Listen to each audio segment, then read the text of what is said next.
मेरे कैमरों के बिना एक शादी की ओर मुड़ना। मैं शादी के फोटोग्राफर हूँ डंडा।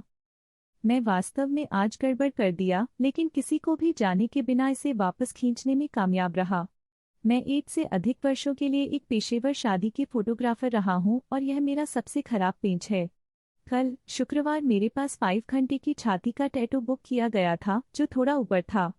मुझे घर जाने के लिए दौड़ने की जरूरत थी ताकि मैं अपनी कार को एक सभ्य समय के लिए एक होटल में ले जा सकूं, क्योंकि आज शादी 300 मील दूर है जहां से मैं यूके के ट्रैफिक में लगभग 5 घंटे रहता हूं। मैं अपने टैटू से वापस चला गया, दर्द में और थोड़ा फ्लू जैसा महसूस कर रहा था। यदि किसी को एक लंबा और दर्दनाक टैटू सत्र है तो बाद में बहुत सूखा महसूस करना काफी आम है। मैंने जल्दी से अपनी कार पैक किया और चला गया। यह एक लंबी और उबाऊ ड्राइव थी।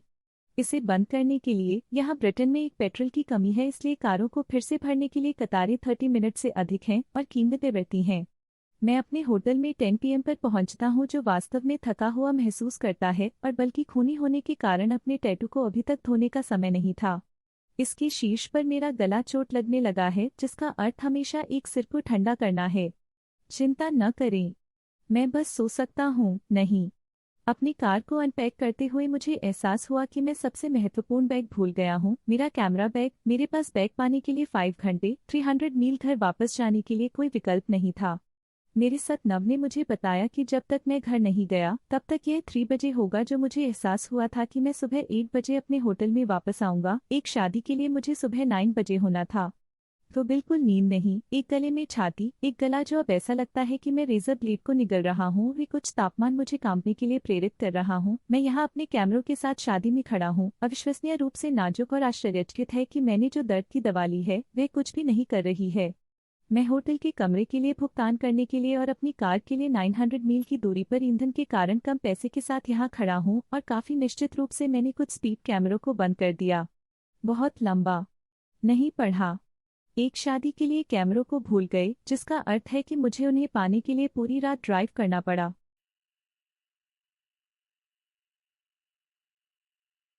आज मैंने कैंसर होने के दौरान अपने एसी एयर फिल्टर की सफाई करके गड़बड़ कर दी। ठीक है, यह लगभग 14 घंटे पहले हुआ था। कुछ पृष्ठभूमि, यह ऑस्ट्रेलिया में यहाँ गर्मी है। कल 40 सेल्सियस, पुराने पैसे में 104 और नए साल की पूर्व संध्या थी। पृष्ठभूमि की जानकारी का दूसरा टुकड़ा, मेरे पास ल्यूकीमिया का एक पुराना रूप है जिसके लिए मैं इलाज में हूँ। नहीं, सब ठीक है। मैं मर नहीं रहा हूँ, कम से कम अभी तक, लंबे समय तक नहीं, लेकिन यह कभी कभी जीवन को बहुत बकवास करता है। इसका मतलब यह भी है कि उपचार के कारण मेरे पास वास्तव में कोई प्रतिरक्षा प्रणाली नहीं है। न्यूट्रोपेनिया। वैसे भी हम कल फिल्मों में गए और इसी को छोड़ दिया क्योंकि हमारे पास 2 कुत्ते और एक बिल्ली है। कुत्तों में से एक कर्कश है। जब हम घर जाते हैं तो एसी कहता है कि यह चालू है, लेकिन यह एक सोना है।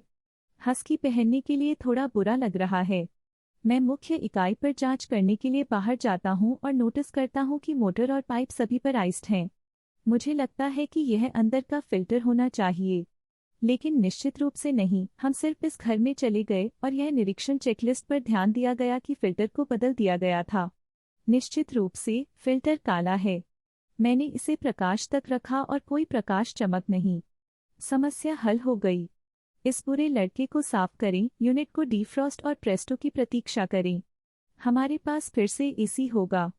मैंने अपनी उंगली को फिल्टर के साथ दौड़ाया और यह वास्तव में थोड़े पतला था। मैंने मान लिया कि यह नमी से था। यह सब बंद कर दिया और फिर इसे ठंडी हवा का आनंद लेने के लिए इसे वापस एक साथ रखने से पहले शावर में रिंस्ड। आज सुबह के लिए तेजी से मैं अपने फेफड़ों को खांसते हुए उठता हूँ। अब जब आप न्यूट्रोपेनिक होते हैं तो आप वहाँ नहीं बैठते हैं और आश्चर्य करते हैं कि खांसी का कारण क्या है। आप अपने गधे को आपातकालीन स्थिति में ले जाते हैं और बाद में इसका पता लगाते हैं। इसलिए मैं यहाँ अपने छोटे से अस्पताल के कमरे में बैठता हूँ। मेरा साथी इस बारे में चिंतित है कि क्या हो रहा है, और मुझे अनुभवजन्य एंटीबायोटिक दवाओं के साथ और मोल्ड विषाक्तता के लिए भी इलाज किया जा रहा है। मैं सिर्फ ठंडी हवा चाहता था। बहुत लंबा नहीं पढ़ा। मेरे एसी फिल्टर को साफ किया और मोल्ड्सपोर्स को सांस लिया। मुझे कैंसर है और अगली सुबह अस्पताल में कोई प्रतिरक्षा प्रणाली नहीं उतरी।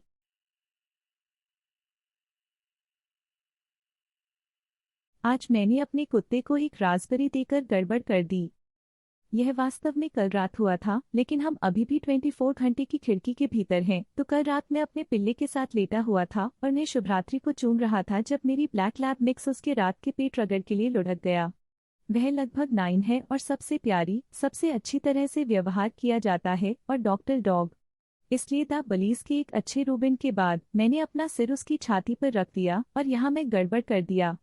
वह लुढ़क गई ताकि उसका बगल मेरे चेहरे पर सही हो गया, जो कि उसके शरीर के एकमात्र हिस्सों में से एक है जिसमें नंगे त्वचा के साथ घने काले बालों में कवर नहीं किया गया है। इसलिए मैंने सोचा कि उसे लील रास्पबेरी देना मजेदार होगा क्योंकि वह थोड़ा डिंगस हो रही थी और मेरे चेहरे पर अपने गड्ढों को हिला रही थी। एक नैनो के बारे में सेकंड के बाद मैंने उड़ा दिया और उसकी त्वचा फाट ध्वनि के साथ चीरती हुई वह बाहर निकल गई। वह बड़ी हो गई और मुझ पर तड़क गई, जिसे उसने पहले कभी ऐसा कुछ नहीं किया, और अपने बिस्तर से और मेरे कमरे के दूर के कोने से उतनी ही तेजी से कूद गया जितना वह अपनी प्रेमिका के पीछे छिपा सकता था। पहले तो मुझे डर था कि मैंने उसे किसी तरह चोट पहुंचाई, लेकिन जब मैं उसकी जांच करने गया तो वह फिर से मुझसे दूर हो गई। क्या मेरी प्रेमिका ने उसे बाहर की जांच की? पूरी तरह से ठीक। मैं उसकी ओर कदम बढ़ाता हूँ, वह बोल्ट और छिप जाती है। मुझे अंत में एहसास हुआ कि हमने उसके साथ कभी ऐसा नहीं किया है और उसने पहले कभी उस सनसनी को महसूस नहीं किया है और मैंने उससे बाहर बकवास को डरा दिया था। मुझे माफ़ी मांगने में लगभग 20 मिनट लगे और उसके साथ व्यवहार करने के लिए मुझे फिर से पालतू बनाने और शुभरात्रि कहने के लिए। आज सुबह वह मुझे अपनी आंख के कोने से बाहर देखती रही जैसे कि वह संदिग्ध है। बहुत लंबा नहीं पढ़ा। मेरे कुत्ते को उसके पेट पर एक रास्पबेरी दिया और अब वह मुझसे नफरत करती है और ऐसा लगता है कि वह सोचती है